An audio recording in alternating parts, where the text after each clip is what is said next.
Just sitting here looking at my puppies that I'm raising and how important it is. It's just like a child. How important is it to raise your child, to teach them where pitfalls are in life?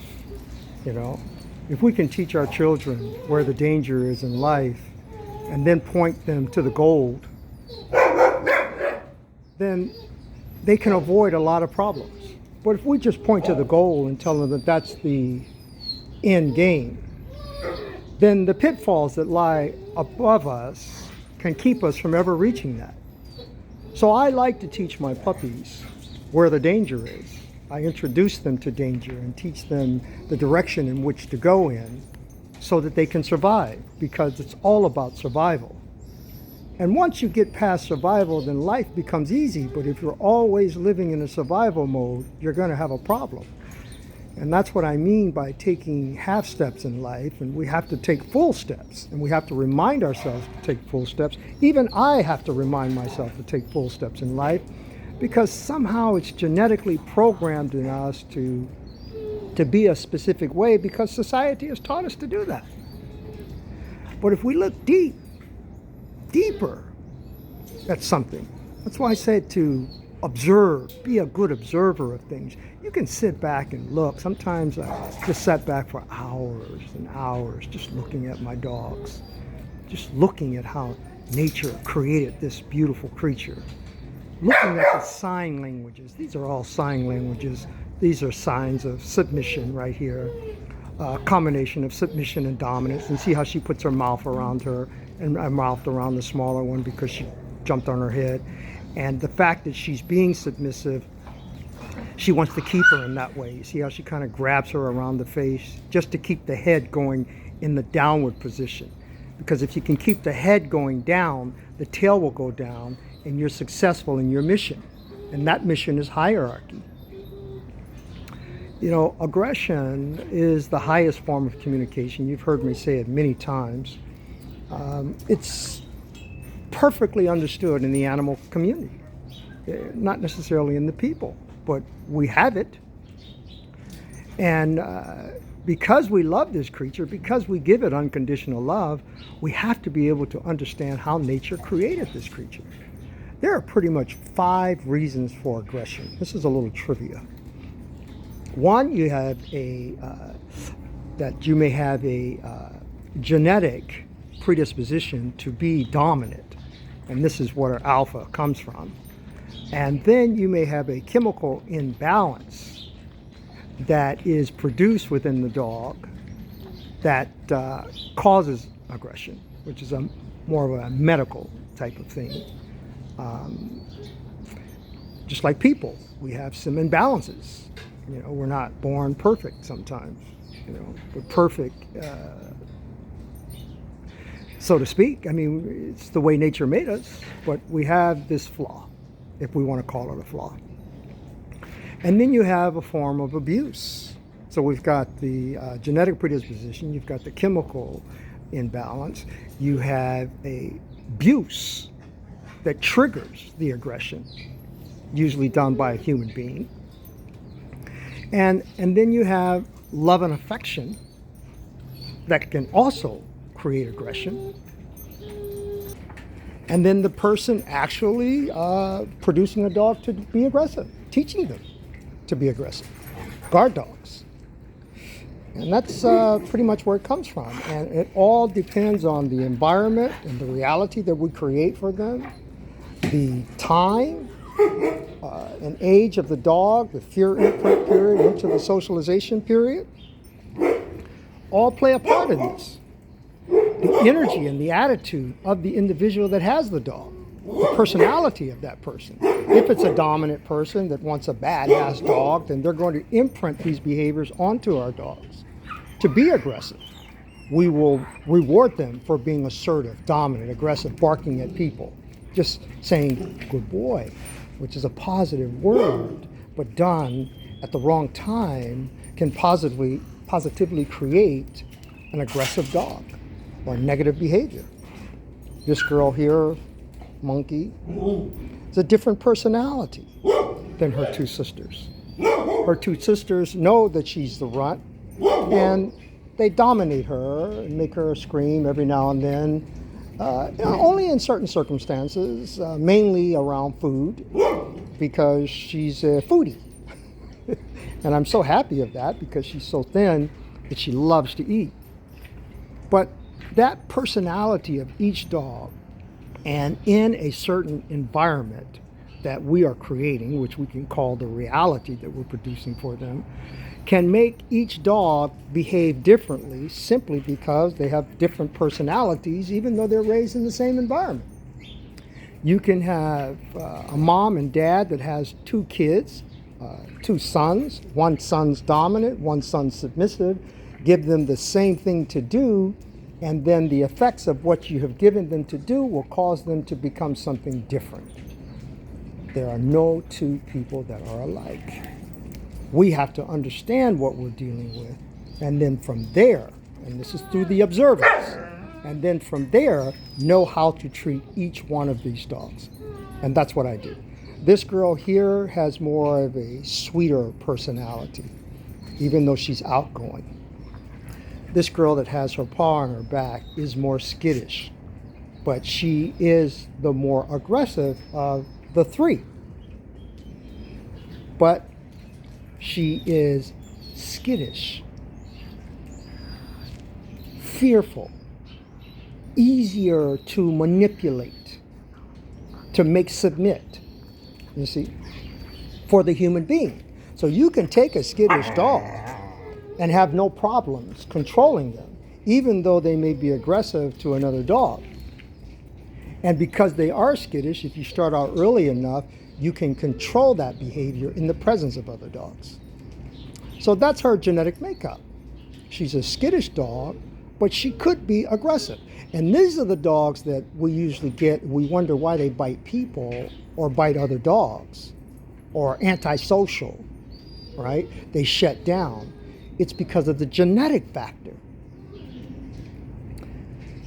This girl here, Monkey, I think is the smartest of the three. Isn't that interesting? That a runt can be the smartest.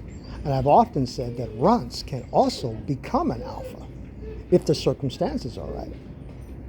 We can talk about that at a later date. My girl here, beautiful girl here, was the first puppy that I got. Now she's used to being with the big boys. She knows that that's her spot, but I keep her with her sisters from another mother because I'm raising them all together. And I want her to interact with them because they're pretty much the same age. But you notice that she will lie closer to the pack in the back because that's who she grew up with. So they develop their own territorial boundaries, even though they cross them by coming through that gate every now and then. They know where they belong. And that's just hardwired in them. And so when I talk about walking a dog or giving them perimeters, the reason I talk like that and say that we should walk a dog in specific ways is because that territorial boundary was placed in them by nature. All we have to do is tell them that that's what we're talking to. And that's the problem with walking dogs on the leash. I'm jumping around here, but these things are coming in my head because they're all related. When we walk a dog on a leash and they begin to pull, they're pulling because they're pulling against the pressure that we're placing on them from the leash. And so when we pull back, we actually tell them to pull forward. It's just a hormonal thing. It's the pressure that's being placed on a body, kind of like working with a horse. But if we tell our dogs the geographical boundary that we want them to be in, and the boundaries that we don't want them to be in, well, that's hardwired in the dog. And so all we need to know is the technique of that, but first we have to have the understanding first. And that's why when people say, well, tell me what to do, I say you need to know why you need to do what you're doing. Because if you don't, then you're going to mess up. And if you do know, then there are many ways to achieve your objective. Okay. And one of the reasons that we don't want our dogs pulling is because it looks aggressive.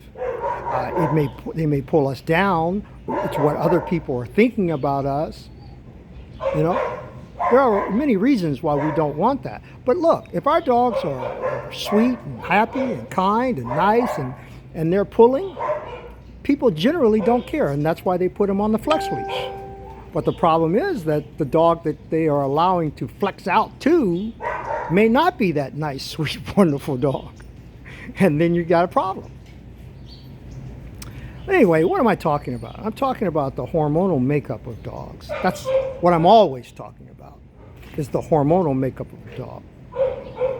I don't care if a dog has a genetic predisposition to be whatever it has a genetic predisposition to be, as long as it listens to me with it. I never had a problem with genetics because I know that's just what and how they're born. But what they learn to do with that genetic predisposition, well, I've got full control over that. And this is what we as human beings don't realize. We see things that we say, oh, well, that's just a dog. I have nothing to do with that, and I'm just going to let them be a dog. Well, we have to be able to understand that the things that they are doing that we might consider as just a dog could be influenced by us because of how we're living with them. It's just that simple, and it's just that complicated. It's how you live with your dog. It's who you represent yourself to. It's just like raising a child. You don't have to teach a child to do anything purposely. You can just live in a certain way, and your child will pick it up. The way you talk, the way you dress, how you answer people, your attitudes, how you answer the phone. Sometimes you'll say, where did you get that from? How did you learn that word? And they'll say, from daddy or mommy. Which is the most powerful imprinting of all, is how you live with them. And this is why I say it's important to know how to live with a creature that nature has already wired a certain way and that we are interfering with because of the way we live. It is not fair to want to teach a dog to understand what we want from them, and we don't understand how nature wired them. And then at the same time, have the nerve to say you have unconditional love for them. And you do, but you don't understand. And so who's going to suffer for that? Well, of course, we're going to suffer, but ultimately, the dog is going to suffer. And so sometimes I spend a lot of time with my dogs out. You know, I don't allow a lot of barking. It's just us, just me. Like, this is one of those times where we're just talking, and I am presuming and producing a calm energy just by not doing anything, just by observing them. Okay?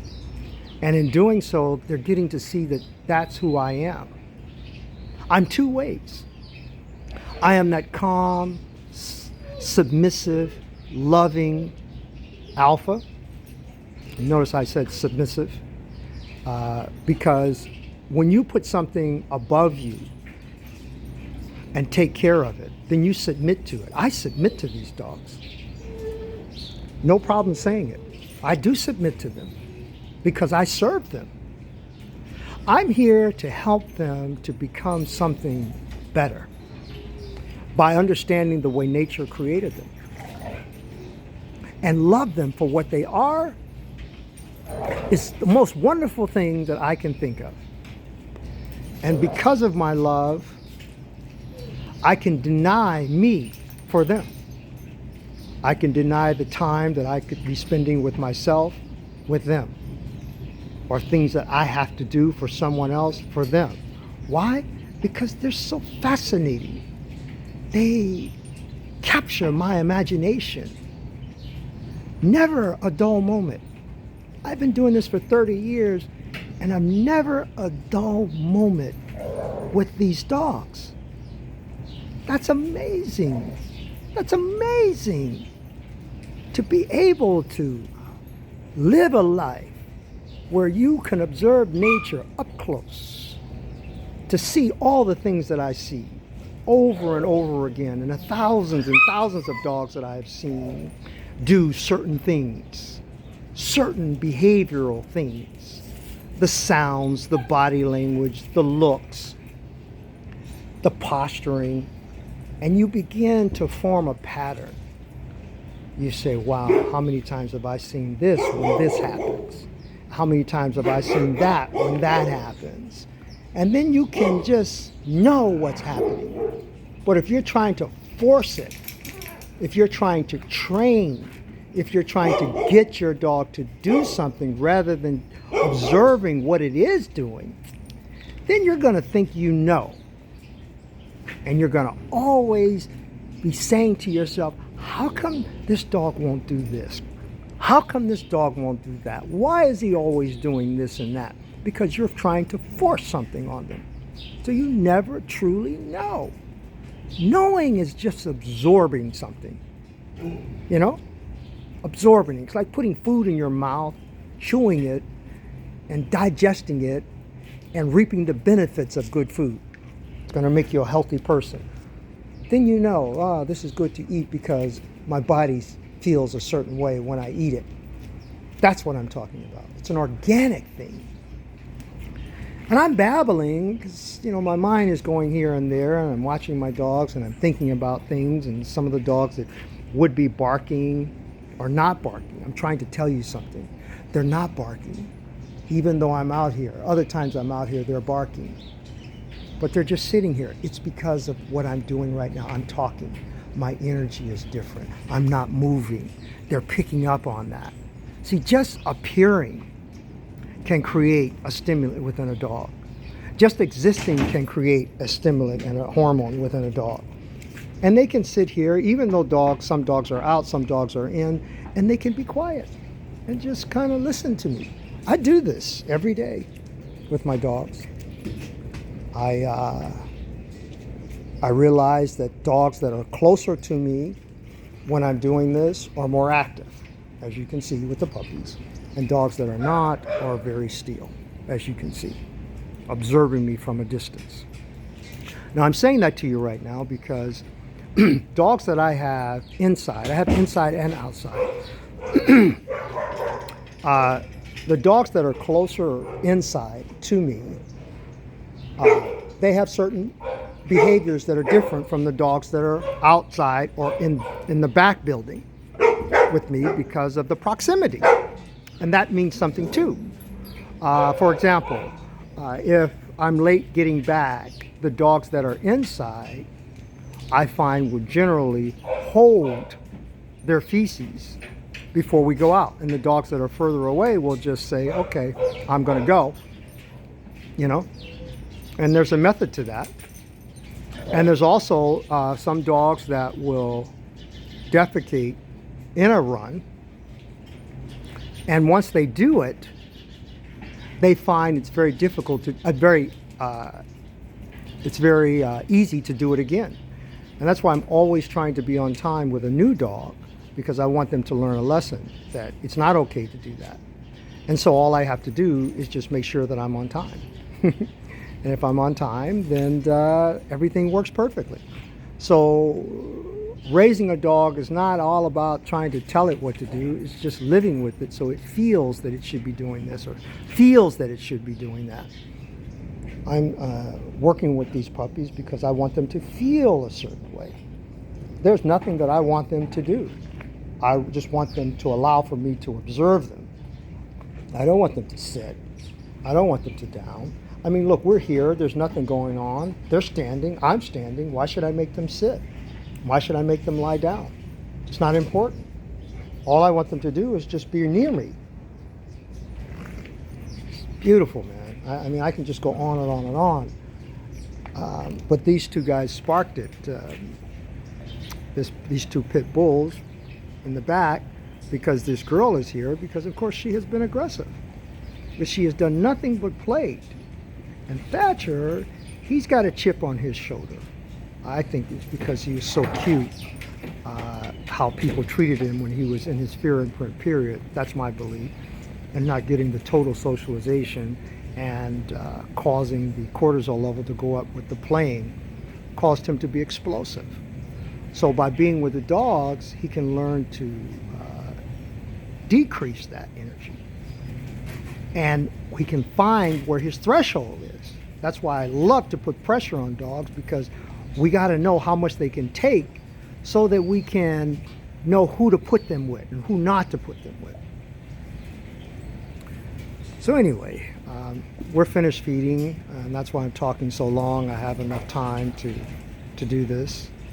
Just a little more cleaning to do, but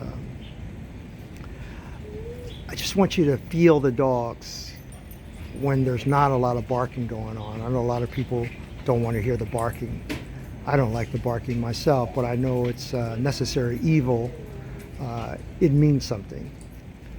And so, but there are two ways. There's the barking, the excitement, and there's the relaxing and chilling and the calm and the cool and collective side of things too. It's Sunday, and it's going to be a wonderful day, and plenty of sunshine. Look at this, you see that? He told her, hey, she kept taunting him, and he gave her a discipline bite, and she responded with a yelp. Now, see, that yelp represents the squeaky toy. That squeak means that, okay, I'm going to stop. But if we continue to give our dogs these toys, the squeak tells them to move forward.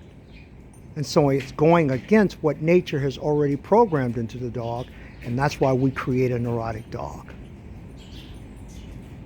All right, I'm going to end here, but we will continue.